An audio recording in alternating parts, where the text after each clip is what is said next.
Does size really matter? Well, of course it does, but exactly how much size really depends on your goals. And in this video, I want to teach you about how to maximize your muscle hypertrophy through periodization.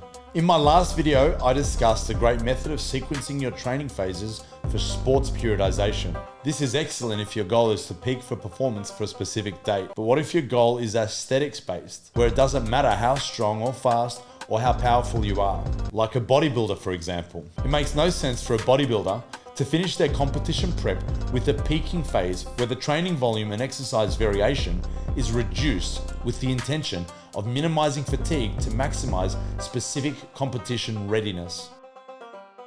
For this reason, a common thought amongst bodybuilders is that periodization doesn't work for bodybuilding. Well, here's the thing. The correct wording of that statement should be, sports periodization doesn't work for bodybuilding. And I would agree with that, but it doesn't mean that bodybuilders wouldn't benefit from splitting up their training into phases where they focus on prioritizing one physical quality at a time. If you're a beginner in the first phase, any athlete of any sport would benefit from a phase of motor learning, where you learn the most efficient lifting techniques on all the major movement patterns that you'll be performing throughout the prep.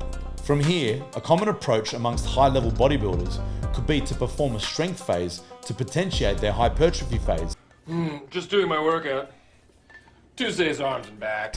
And then move on to a cutting phase to optimize their conditioning coming into competition. Each of these phases would be paired with the appropriate nutritional requirements to enhance the muscle building or fat loss phases in the training. This type of planning isn't linear, conjugate, or undulating periodization, but it doesn't mean that it's not periodization. It's just a different type of periodization.